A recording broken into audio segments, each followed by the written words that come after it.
حضرت ابو مالک رضی اللہ تعالیٰ عنہ کہتے ہیں میں عمر کے پیچھے پیچھے ایک باغ میں گیا، اکثر اس باغ میں جایا کرتے تھے، اور عمر جا کے نا تو درخت کے نیچے بیٹھ گئے اور فرمانے لگے او امیر المومنین اللہ سے ڈر جا، ورنہ جس رب نے حکومت دی ہے وہ عذاب بھی بڑا دے گا، ڈر جا رب سے۔ کبھی ساری زندگی حضرت عمر نے اپنا کوئی تعارف نہیں کرایا، کبھی نہیں۔ ایک بندے نے آپ کے سامنے تعریف کر دی آپ کی تو فرمانے لگے تو خود بھی ہلاک ہوا اور مجھے بھی ہلاک کر دیا، کیا ضرورت پڑی ہے میری تعریفیں کرنے کی؟ اتنی دیر میری تعریف میں لگائی، اللہ کا ذکر کرتا رب تجھے ثواب دیتا، حضور پہ درود پڑھتا تو رب تیرے اوپر رحمتیں نازل کرتا، کس چکر میں؟ آج جتنا اچھی کوئی خوشامد کرے اتنی اچھی وزارت ملتی ہے، جتنی اچھی اس کو جو ہے وہ چاپلوسی کرنی آیا درجہ بھی اسے اتنا ہی اچھا ملتا ہے۔ حضرت عمر فاروق رضی اللہ تعالیٰ عنہ آپ کے بیٹے کہتے ہیں، صاحب فتوح الشام نے لکھا ہے، آپ کے صاحبزادے کہتے ہیں میں نکلا تو میرے ابا جی نا اپنی پشت پر مشکیزہ رکھ کے کنویں سے پانی بھر کے آ رہے تھے، میں دوڑ کے آگے گیا، میں نے کہا ابا جی مجھے دے دے، فرمانے لگے بیٹا تیرا کیا خیال ہے، کوئی اور نہیں تھا مشکیزہ بھر کے لانے کے لیے، تیرا کیا خیال ہے؟ کہا ابا جی بڑے لوگ تھے پر آپ کیوں اٹھا رہے ہیں؟ فرمانے لگے نفس نا ذرا میرا بڑا ہو گیا تھا، اسے ذرا ذلیل کر رہا ہوں، ذرا اپنا محاسبہ کر رہا ہوں، یہ مجھے کہہ رہا تھا تو بڑی چیز ہے، تو میں نا ابھی مشکیزہ گھر رکھ کے آؤں گا، پھر تیری ماں نے مجھے کہا ہے کہ گھر میں لکڑیاں کوئی نہیں جلانے کے لیے، پھر میں جنگل سے لکڑیاں کاٹ کے لاؤں گا، امیر المومنین بن کے نا تو میرا نفس تھوڑا بڑا ہو گیا۔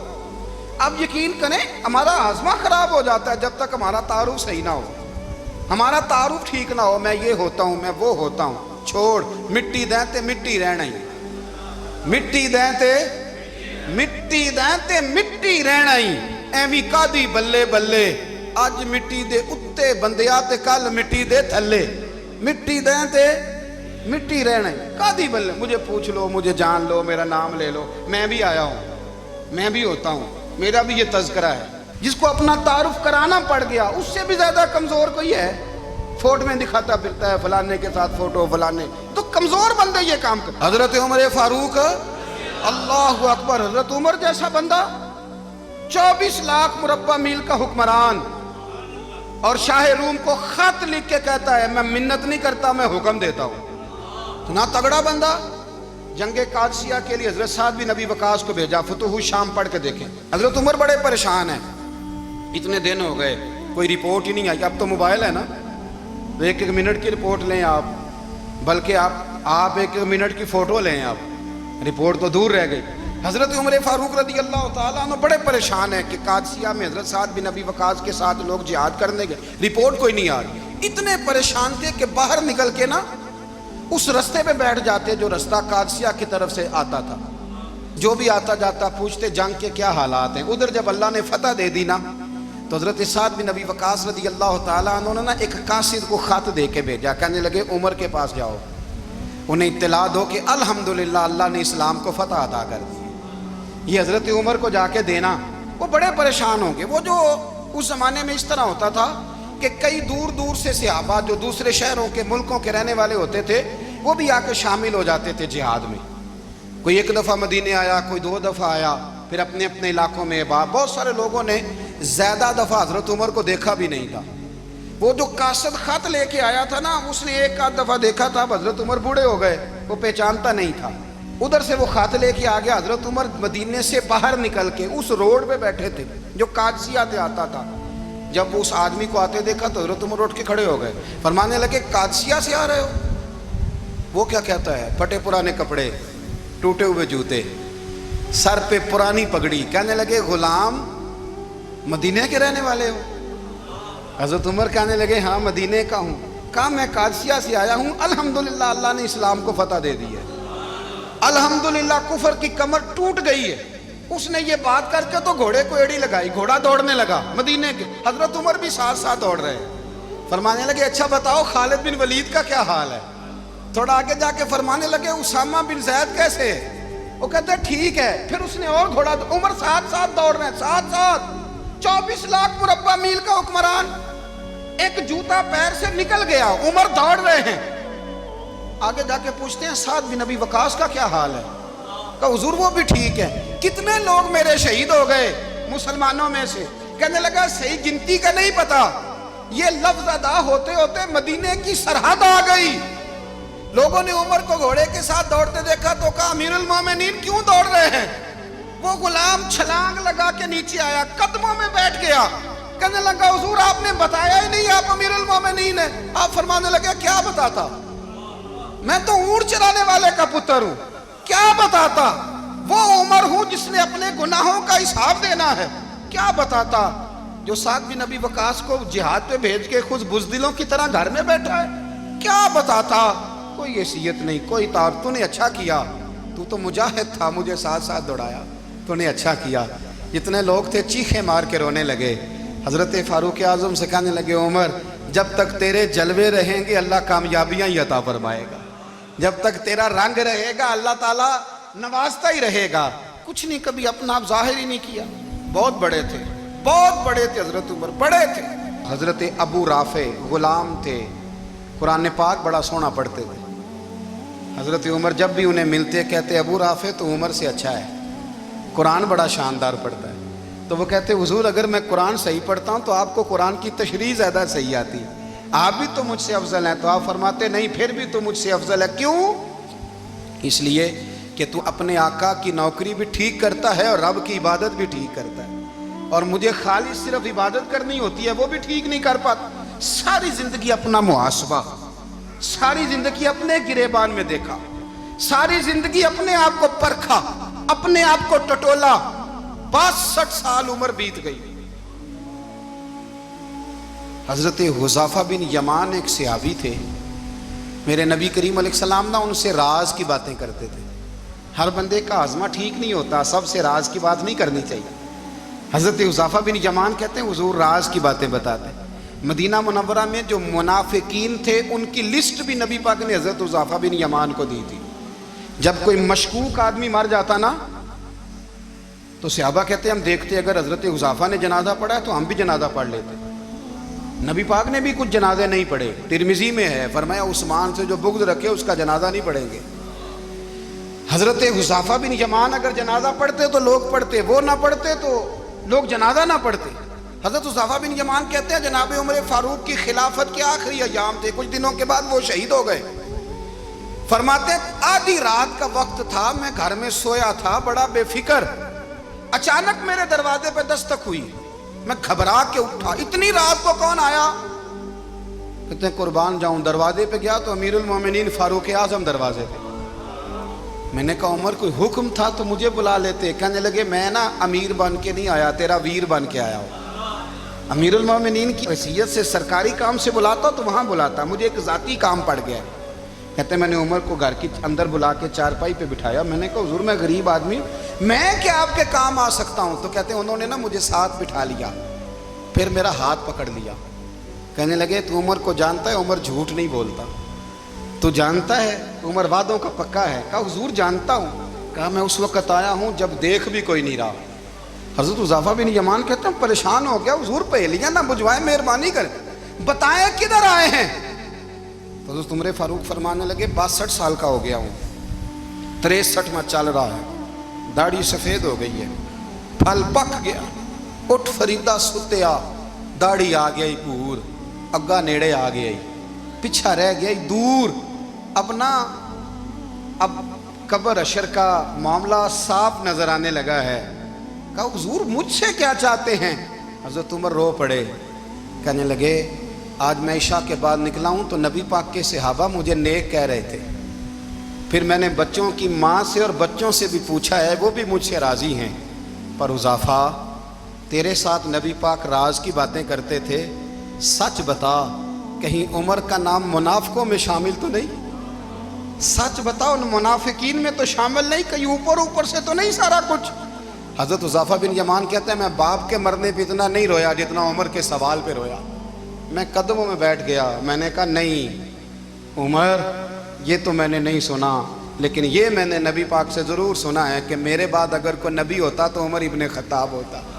یہ میں نے اپنے کانوں سے سنا ہے کہ عمر جس گلی سے گزرے شیطان رستہ بدل جاتا ہے. یہ میں نے اپنے کانوں سے سنا ہے کہ 950 سال حضرت جبریل جناب عمر کی شان بیان کریں تو پھر بھی بیان نہیں ہو سکتا. یہ میں نے ضرور سنا. دوستو ساری زندگی حضرت عمر نے اگر دوسروں کا محاسبہ کیا تو اپنا اور اپنے بچوں کا بھی کڑا خیال رکھا، اپنی ذات پر بڑی توجہ دی۔ جو لوگ اپنا بھول جاتے ہیں نا، ہمیں اپنی صحت کا بڑا خیال ہے لیکن اپنی روحانی زندگی کا کوئی خیال نہیں ہے، قلبی زندگی کا کوئی تصور نہیں ہے۔ آپ یقین کریں، موٹا آدمی کمزور ہونے کے لیے جدوجہد کر رہا ہے، کمزور طاقتور ہونے کے لیے، لیکن جس کو کتنے دن بیت گئے اللہ رسول کی یاد میں رویا ہی نہیں، کتنے دن بیت گئے نہ سننے کو دل ہی نہیں چاہا، جسے مہینوں بیت گئے اور قرآن پاک کی طرف نظر ہی نہیں گئی، وہ فکر مند ہی نہیں۔ زندگی زندہ دلی کا نام ہے، مردہ دل کیا خاک جیا کرتے ہیں؟ بھائی حضرت عمر کی زندگی دور حاضر میں ہمیں یہ سبق دیتی ہے کہ کڑی نگرانی رکھو اپنے پودوں کی، کڑا خیال رکھو اپنے ذاتی باغ کا، اور یہ جو تمہارے دل کی دنیا ہے، یہ تمہاری روح کی زندگی ہے، اس کا محاسبہ کرتے رہو۔ نبی کریم علیہ السلام نے فرمایا اپنا حساب خود کر لو قبل اس کے کہ تمہارا حساب کیا جائے۔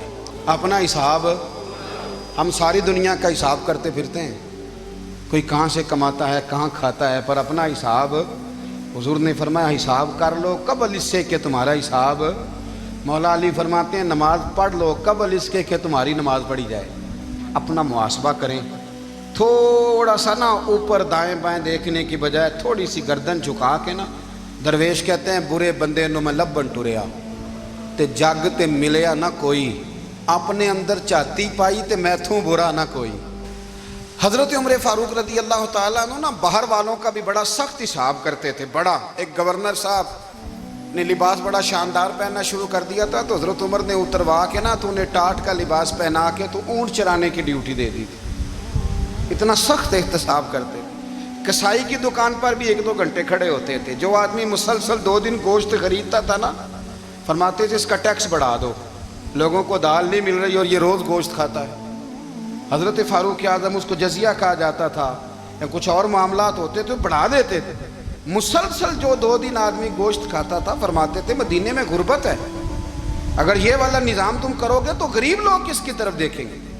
لیکن اس سے زیادہ بڑھ کر جو ان کی زندگی کا معیار اور سٹیٹس تھا وہ یہ تھا کہ اپنے گھر کا خاص خیال رکھتے، خاص توجہ کرتے۔ ملک شام سے اور ایران سے کچھ لوگ آپ کی خدمت میں آئے تو وہاں سے کچھ کنیزیں بھی آئیں، ان کے بادشاہ کا پیغام لے کے۔ شاہ ایران کی کنیز کو ملکہ نے کہا کہ نا حضرت عمر کی زوجہ کو دیکھ کے آنا ذرا کس طرح کی ہے۔ ہمارے ملک میں کیا کہتے ہیں، خاتون اول، باقی سارے دوؤں میں خاتون اول، ذرا خاتون اول کو دیکھ کے آنا۔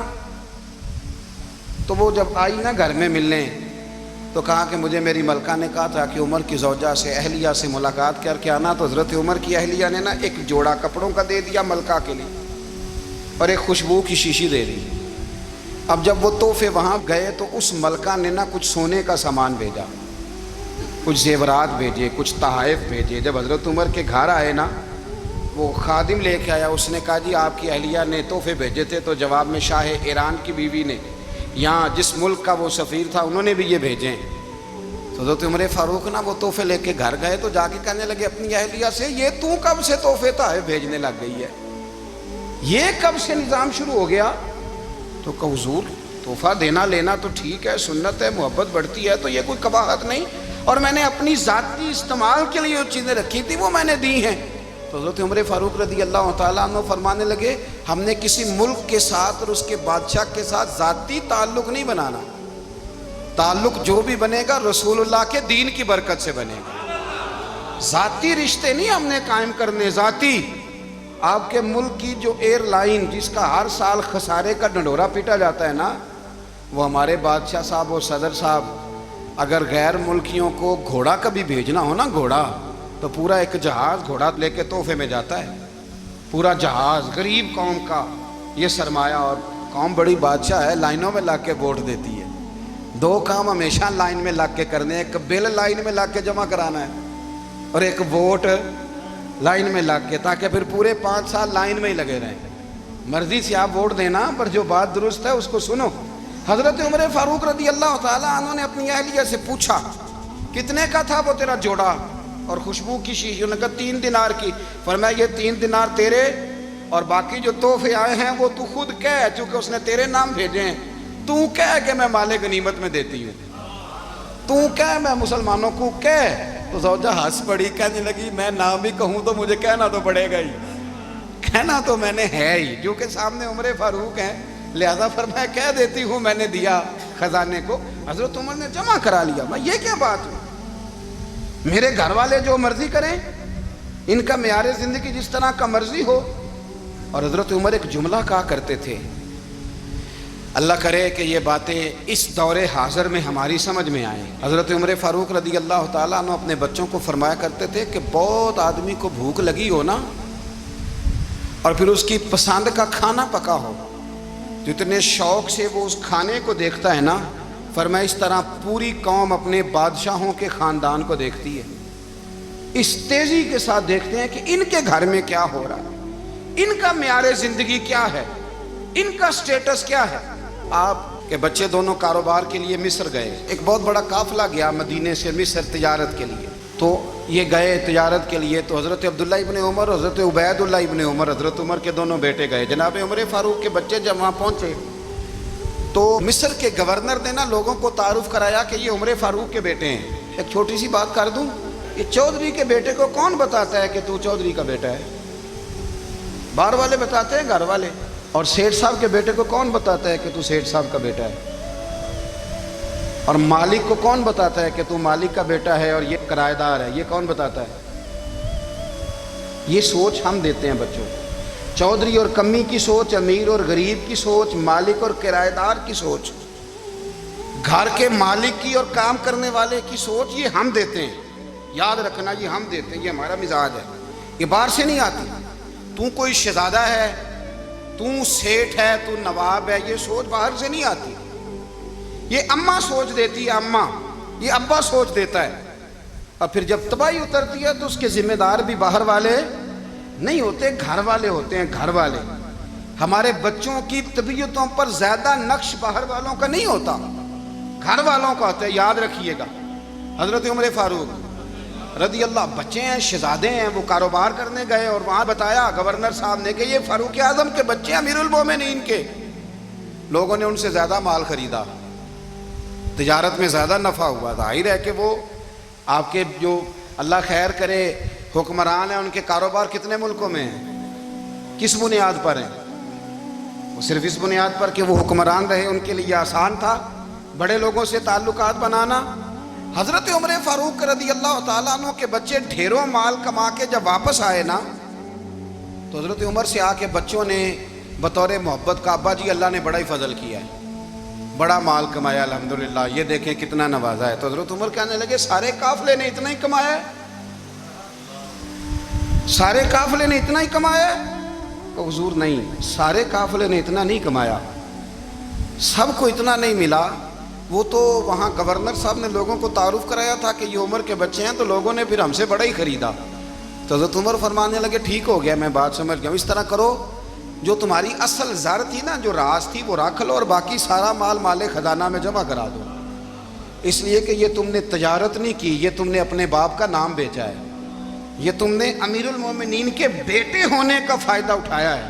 فرمایا یہ تمہارا نہیں حق، یہ مسلمانوں کا ہے، اس لیے کہ یہ مال تم نے محنت سے نہیں کمایا، یہ باپ کی کرسی کا فائدہ اٹھایا ہے۔ اور فرمایا اگر تم نے مال جمع نہ کرایا تو میں مال بھی لے لوں گا زبردستی اور کوڑے بھی ماروں گا، ڈبل سزا دوں گا، مرضی سے جمع کراؤ گے تو کوڑوں سے بچ جاؤ گے۔ بڑے بیٹے نے تو جمع کرا دیا، تو چھوٹا تھوڑا پریشان ہوا، تو حضرت عبداللہ ابن عمر چھوٹے بھائی کا ماتھا چوم کے کہنے لگے بیٹے چپ کر کے جمع کرا، یہاں بھی فخر کر کے ہم عمر کے بیٹے ہیں، اور قیامت میں بھی فخر کریں گے کہ ہم فاروق اعظم کے بیٹے ہیں، یہاں بھی ناز کریں گے اور وہاں بھی ناز کریں گے کہ عمر کے بچے ہیں۔ ہمارے باپ نے خود بھی حلال ہی کھایا ہے، اور جب ہماری کمانے کی باری آئی ہے تو ہمیں حکم بھی حلال کھانے کا دیا۔ بھائی ہمارا مزاج نہیں، بچہ جب لے کے آتا ہے 2 لاکھ روپیہ تو کبھی پوچھے کہاں سے آیا ہے؟ جب وہ پہلے دن غلط دوستوں کے پاس جا کے بیٹھتا ہے تو کبھی نکالا ہے گھر سے اسے؟ یہ بہت سارے خمیازے ہمیں اس لیے بھگتنے پڑتے ہیں کہ ہم ابتدا میں سوراخ بند نہیں کرتے، جب اس میں شگاف پڑ جاتا ہے، سیلاب آتا ہے تو ہمیں ہوش آتی ہے حضرت عمر نے اپنے گھر میں نگرانی رکھی، کڑی نگرانی. زیادہ نماز گھر میں پڑھتے تھے حضرت عمر، نفلی نمازیں زیادہ کیوں بھلا؟ میرے اصحاب مجھے حکم دیتے تھے کہ فرض نماز کے علاوہ نمازیں گھر میں پڑھنا، بچوں کو عادت پڑے گی، ذوق پیدا ہوگا، ان کو پتہ چلے گا کہ ہمارے گھر میں 5 وقت کوئی اور کام بھی ہوتا ہے. بھائی یاد رکھیں کہ آپ نے اگر سجدہ کرنا ہے تو بچہ لیٹ جائے گا، اسے پتہ کو نہیں سجدہ کیا ہے. لیکن جب گھر میں کبھی قرآن ابا جی کھول لینا، میں اکثر کہتا ہوں جب ابا جی کا موڈ بن جائے نا لیکچر دینے کا، وہ گھر میں شروع ہو جاتے ہیں، کہتے ہیں آپ لوگ نماز نہیں پڑھتے اس لیے میرے کاروبار میں برکت کوئی نہیں، تم سویرے قرآن پاک نہیں کھولتے تو میں تباہ ہو گیا. تو میاں آپ نے کب گھر میں قرآن پاک کھولا تھا؟ آپ نے کب نماز پڑھی؟ آپ نے کب گھر کے اندر اللہ رسول کا ذکر کیا تھا؟ آپ نے کب حدیث چھیڑی؟ آپ نے بھی تو گھر کے اندر جب بھی آپ آئے ہیں تو آپ نے وہی کچھ کیا جو دنیا دار کرتے ہیں. آپ بھی تو اپنا موبائل لے کے الگ کونے میں بیٹھ گئے. آپ نے بھی تو کہا ہے کہ اب تمہارے چینل ختم، اب میری مرضی والا چلے گا. تو جو آپ نے کیا ہے بچے بھی وہی کام کریں گے. آپ نے بھی گپ شپ لگائی ہے تو وہ بھی لگا رہے ہیں. یہ سمجھ لیں جو کام آپ کریں گے آپ اپنے بچوں کی سیرت میں اس کا جلوہ دیکھ لیں گے. بڑی پکی سی بات ہے کہ آپ کو بچے کی عادتیں دیکھ کے سمجھ آ جائے گی کہ میں بھی یہی کرتا تھا اور یہ بھی. حضرت عمر فاروق رضی اللہ تعالیٰ عنہ وصال فرما گئے تو آپ کے وصال کے بعد حضرت عثمان غنی رضی اللہ تعالیٰ عنہ نے آپ کی ایک بیوہ سے نکاح کیا، حضرت عمر کی ایک بیوہ سے. جب وہ آپ کے نکاح میں آئی تو کہنے لگی حضرت عثمان غنی سے کہ حضور نہ تو میں خوبصورت ہوں اور نہ میں جوان ہوں، نہ آپ کی کوئی خدمت کر سکتی ہوں، میرے ساتھ نکاح کرنا سمجھ میں نہیں آیا. کیا شاندار جواب دیا حضرت عثمان غنی نے، کیا خوبصورت جواب دیا. فرمانے لگے میں نے اس لیے نکاح نہیں کیا کہ مجھے تمہارے حسن سے دلچسپی تھی یا تمہاری خدمت کی ضرورت تھی، میں نے تو اس لیے نکاح کیا ہے کہ مجھے بتاؤ عمر فاروق گھر کے اندر اپنے رب کی عبادت کس طرح کرتے تھے، وہ قرآن پاک کس طرح پڑھتے تھے، وہ رویا کیسے کرتے تھے، استغفار کا طریقہ کیا، کس وقت کس انداز میں وہ اپنے رب کو یاد کرتے تھے. اس لیے کہ عمر کئی دفعہ گھر سے آتا تھا تو میں اس کے چہرے پر نور دیکھا کرتا تھا، میں روشنی دیکھتا تھا، ایک معیار دیکھتا